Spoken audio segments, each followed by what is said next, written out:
Hi folks, thanks for spending some time again with me today. We're working on number 19 in the Melodious Etudes for trumpet from the Bordogni vocalises. I find this one challenging, and when I do that, as I've mentioned before, I usually put a little star or a check mark. This has both a star and a check mark. I'm not sure what that means. It means I better pay attention when I'm playing through this, or I could run into trouble. So this is a little different because it has some agility issues in it, which would be somewhat challenging for most singers to do. Again, a little bit easier if they were using words. My thought is that these are songs without words. And so a lot of this is this continuous sound, slurring or legato movement with very well-defined rhythm.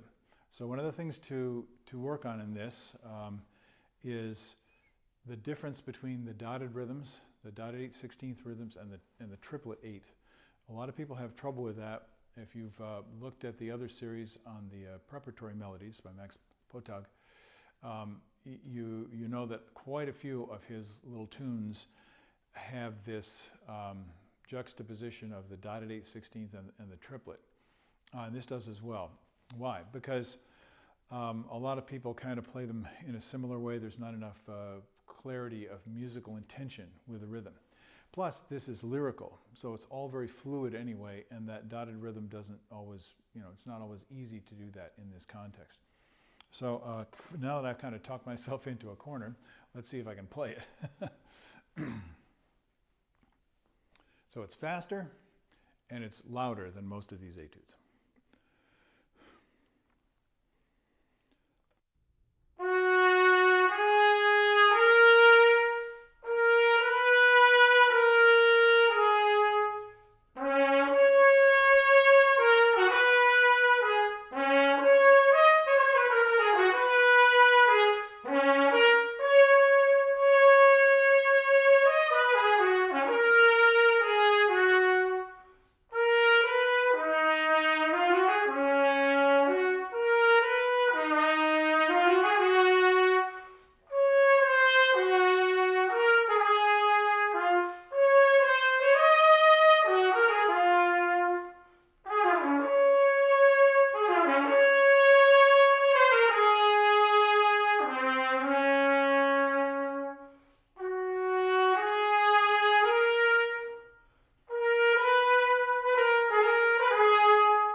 Okay, a little sloppy at the end. I want to tell you why. And as you go through the website, I'm going to, especially when we look at exercises, I'm going to be practicing them and explain what's going on in my mind, what I'm noticing in terms of the sound, in terms of what my body is doing, and so forth. So I was in trouble for a long time in that. And it was basically breath control. And that's something that all wind players need to continue to work on. But what happened at the end was a psychological thing. As I got toward the end, I started to realize, oh, the end is coming. And so I let down my concentration because I got distracted by the fact that the end is coming. I'm almost finished. It could be, I'm almost finished, don't screw up. That's usually a big part of it for me. And so you have to figure out how to deal with those internal voices as you're playing, and keep your focus on what helps you to function better. So if you'll indulge me a little bit, I'm going to try and play the end once again. And I've been playing through these one after the other and recording them, so I might be getting to the point where this is kind of stupid, but why not fail publicly, all right? We shouldn't be afraid of that when we're performers, because it's going to happen.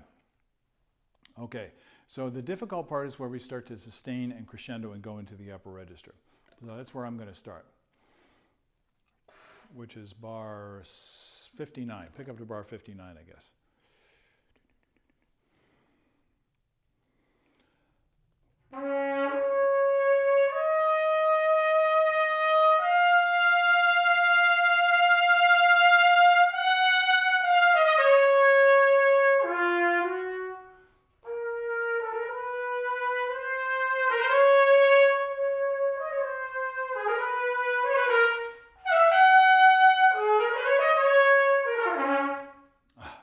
Now, another distraction. I didn't decide when I was going to breathe. I saw the eighth resonance and thought, I should probably take a breath there. I didn't really need a breath. And so I'm kind of arguing with myself. If you've ever had this thing, then this issue in your own playing, then what I recommend that you do is plan where you're going to breathe and practice that way. And that way you can breathe proportionally throughout the piece. All these longer etudes, that's one of the most important things to work out. That's what I have to work out on this, is how to stay relaxed, grounded, with the support engaged, the body open and relaxed, and only taking in the necessary amount of air to stay comfortable physically and to sustain the tone. And when you haven't planned ahead of time, then you're going to tend to confuse yourself like I just did at this spot. Now you notice some of the problems here are these big dynamic changes. So I have a suaveto piano.